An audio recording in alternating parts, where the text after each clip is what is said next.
Olá, espero que você esteja bem, você, toda a sua família, na graça e na paz do nosso Senhor e Salvador Jesus Cristo. Amém. Que bênção estarmos mais uma vez reunidos. Mais uma semana passou e temos este encontro marcado aqui hoje para estudarmos um pouco mais a palavra de Deus. Mas antes eu quero orar com você. Você daí orando por mim, vamos pedir a direção de Deus para mais este estudo. Santo e poderoso Deus, muito obrigado, ó Pai, por tua bondade, teu amor, tua graça. Obrigado por mais esta oportunidade, ó Deus, de abrir a sua palavra, de estudarmos ela, ó Pai. Que o Senhor possa falar profundamente ao nosso coração através dela. Senhor, iluminados pelo teu Espírito Santo, queima no nosso coração, Pai, a tua vontade, o teu ensino, a tua exortação. Pedimos, ó Pai, a tua direção. Visita todos os lares, ó Pai, os enfermos, Senhor. Todos aqueles que necessitam de ti, ó Pai, esteja visitando nesta hora com teu poder, com a tua graça. Obrigado, Senhor, por este momento. Abra nossa mente. Abra o nosso coração. Queremos aprender de ti. Em nome de Jesus, ó Pai, pedimos, também te agradecemos. Amém. Irmãos e irmãs, dando sequência ao nosso estudo bíblico, Epístola de Paulo aos Romanos, estamos caminhando bem, né? A Epístola aos Romanos, que o apóstolo Paulo escreveu. Hoje, capítulo 8, do versículo 12 ao 17. Romanos, capítulo 8, do versículo 12 ao 17, e hoje com o tema Filhos e herdeiros. A palavra de Deus nos diz assim, a partir do versículo 12: Assim, pois, irmãos, somos devedores, não à carne, como se constrangidos a viver segundo a carne. Porque se viverdes segundo a carne, caminhais para a morte, mas se pelo Espírito mortificardes os feitos do corpo, certamente vivereis. Pois todos os que são guiados pelo Espírito de Deus são filhos de Deus. Porque não recebestes o espírito de escravidão para viverdes outra vez atemorizados, mas recebestes o espírito de adoção, baseados na qual clamamos Abba, Pai. O próprio Espírito testifica como o nosso espírito que somos filhos de Deus. Ora, se somos filhos, somos também herdeiros, herdeiros de Deus e co-herdeiros com Cristo.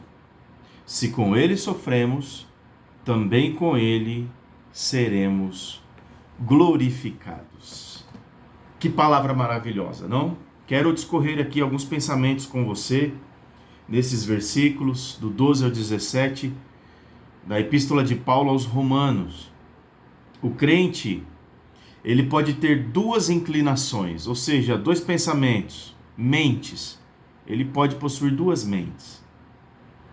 Ele pode, primeiramente, inclinar-se para as coisas da carne, as coisas do mundo, as coisas terrenas. E ser um cristão carnal significa da carne mesmo, a quem tem aversão a ela. Ou também, numa segunda maneira, o crente ele pode inclinar-se para as coisas do Espírito e ser um cristão espiritual e desfrutar a vida e a paz que o Senhor nos oferece. Apenas o Espírito, meus irmãos, em operação em nós e por nosso intermédio, agrada a Deus, jamais a carne. Portanto, fica o primeiro ensinamento aqui para nós. Nada que é na carne, nada que vem a aversão ao ser humano, o eu, o egoísmo, tudo aquilo que o ser humano coloca em primeiro lugar, e esse primeiro lugar é o próprio ser humano, seus pensamentos, conceitos e desejos, não agradam a Deus. Apenas o Espírito em operação em nós e por intermédio de nós agrada a Deus. Vamos deixar o Espírito Santo agir. Olha o versículo 12 de Romanos 8. Assim, pois, irmãos, somos devedores. Todos nós somos errantes, pecadores, falhos. Nós somos devedores. Não a carne, a aversão à carne, como sendo constrangidos a viver segundo a ela, a viver segundo a carne. Não. E ele adentra ao versículo 13 ensinando, porque se viver de segundo a carne, as suas próprias paixões, concupiscências, pecados, erros, mazelas e conceitos, caminhais para a morte. Olha o que diz o versículo 13. Mas, se pelo Espírito, e esse Espírito aqui é o de Deus, mortificardes os feitos do corpo, ou seja, da carne, certamente vivereis. O cristão não tem obrigação com a carne. Não. Assim, pois, irmãos, somos devedores. Acabei de ler no 12. Não a carne, como se constrangidos a viver segundo a ela. Nossa obrigação é com o Espírito Santo, meus irmãos. Temos lido sobre ele, aprendido sobre ele, orado através dele e com ele. Ele tem nos mostrado como devemos viver e é isso que agrada a Deus. Nossa obrigação é com o Espírito Santo e colocar em prática os seus ensinamentos. E quando ele fala mesmo, ele queima o coração, ele abre a nossa mente, ele nos convence do pecado, da justiça e do juízo. Assim diz a palavra de Deus. É o Espírito que nos convence e mostra que precisamos do Salvador. Por nós mesmos nós não salvamos nada, aliás, muito menos a nós mesmos. Não somos capacitados a salvar ninguém. Nós não somos capacitados a tirar ninguém do lamaçal do pecado, a tirar determinada pessoa de uma situação terrível. Não. Agora, nós podemos ser usados por Deus, se assim for a vontade dele e do seu Santo Espírito, para ir, sermos instrumentos e salvar determinadas pessoas do erro, do engano, do perigo, da morte, do inferno. Amém? Que fique bem claro isso, nesses dois versículos que lemos de Romanos 8, versículo 12 e 13. É o Espírito que nos convence e mostra que precisamos do Salvador. É o Espírito que nos convence a fé salvadora, que põe a nova natureza em nós e que testemunha todos os dias que somos filhos de Deus. Veja comigo, versículo 14 de Romanos 8. Pois todos os que são guiados pelo Espírito de Deus são o quê? Filhos e filhas de Deus. Que bênção! Pois todos os que são guiados pelo Espírito de Deus são filhos de Deus. Quer saber se você é filho ou filha de Deus? É só sentir o Espírito Santo guiando você. Lendo a palavra dele, orando, buscando, pedindo direção. O Espírito vai falar, meu irmão. O Espírito de Deus vai falar contigo, minha irmã. E aí, você vai se sentir amado, se sentir amada. E no caminho da vida, você vai perceber a presença gloriosa do Espírito Santo. E o gosto maravilhoso de pertencer a Ele como filho e filha de Deus. Aleluia! Cristo nos amou tanto que morreu por nós. Temos estudado isso nas pregações que temos feito na IPNG regular, nesse mês de março, que está antecedendo aí a Páscoa, que é do dia 31. Cristo nos amou tanto que morreu por nós. O Espírito ama-nos tanto que vive em nós. Ele se importa conosco. Todos os dias Ele suporta a nossa carnalidade e o nosso egoísmo e sofre com os nossos erros e pecados. Todavia, Ele nos ama e permanece em nós como selo de Deus e o penhor, ou seja, a expectativa, como diz lá a segunda epístola de Paulo aos Coríntios, no capítulo 1, versículo 22. da bênção que nos espera na eternidade. A pessoa em que o Espírito não habita não é filha de Deus, não é filha do Senhor. A pessoa, o ser humano em quem o Espírito de Deus não habita, não é filho, não é filha, assim diz a palavra de Deus. Paulo chama o Espírito Santo de Espírito de adoção. Olha comigo o versículo 15, por favor. Porque não recebestes o espírito de escravidão para viverdes outra vez atemorizados, mas recebestes o espírito de adoção, baseados no qual clamamos: Abba, Pai. Abba, Pai. Paulo chama o Espírito de Deus de espírito de adoção, olha. Versículo 15. O Espírito leva-nos a uma vida, meus irmãos, gloriosa de liberdade em Cristo Jesus. Enquanto viver na carne ou sob a lei, e pôr-se sob a lei significa em direção ao viver da carne, nos leva à escravidão. Nos leva a essa escravidão, algemados, presos. Para o crente, liberdade nunca quer dizer autonomia para fazer o que lhe agrada, pois esse é o pior tipo de escravidão.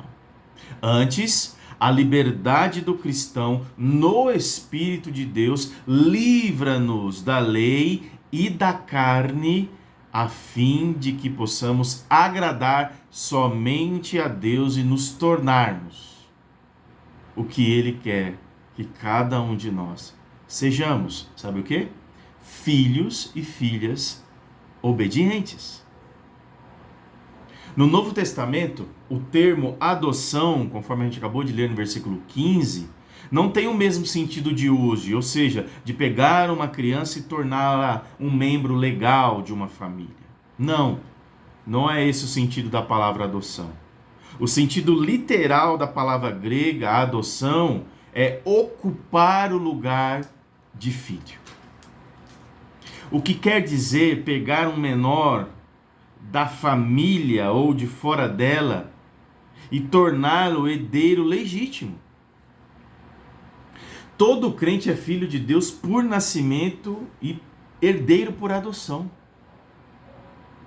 Na verdade, somos co-herdeiros com Cristo. Portanto, Ele não pode receber sua herança em glória até que estejamos lá. Oh, meu Pai, para compartilharmos essa bênção com Ele. Lindo essa passagem, não? Graças a Deus, o crente não tem obrigação de alimentar a carne, de mimá-la ou de obedecê-la. Ele não tem obrigações com a carne. Em vez disso, temos que mortificar, matar, acabar com as obras da carne pelo poder do Espírito Santo de Deus, conforme nós lemos no versículo 13 aqui de Romanos 8. Porque se viveis segundo a carne, caminhais para a morte, mas se pelo Espírito mortificardes os feitos do corpo, certamente assim vivereis. Precisamos matar a carne, meus irmãos, dia após dia, e permitir que o Espírito Santo guie a nossa vida diariamente. Amém? Versículo 16. O próprio Espírito testifica com o Espírito de que somos filhos de Deus. E esse Abba Pai, que significa paizinho querido, papai, que intimidade. Quando nós andamos com o Espírito Santo de Deus e Ele se move em nós, isso gera relacionamento com Deus, o nosso Pai. Termino lendo com você o versículo 17 de Romanos 8. Ora, se somos filhos, somos também herdeiros, herdeiros de Deus e co-herdeiros com Cristo. Se com Ele sofremos, também com Ele seremos glorificados. Amém. Vida do crente é vida de sofrimento, sim. No mundo tereis aflições, mas Jesus disse: tem de bom ânimo. Respira, sacode essa poeira, vamos continuar, que a vitória é certa em Cristo Jesus. Hoje pode estar ruim, mas amanhã pode melhorar, porque nós temos um Deus que caminha conosco e o Espírito Santo de Deus testifica em você e em mim, em nós, que somos filhos e filhas verdadeiros dele, comprados pelo alto preço, preço de sangue, sangue de Jesus derramado na cruz do Calvário. Amém, meu povo. Que Deus assim nos abençoe, Deus nos guarde, Deus continue nos dando força, inteligência, vontade e compromisso com a sua palavra para continuarmos estudando ela. Beijo no teu coração, uma boa semana para você. A gente se vê semana que vem aqui nesse mesmo canal do YouTube da IPI de Engenharia Regular. Um abraço para toda a sua família. A gente se encontra em nome de Jesus. Deus te abençoe.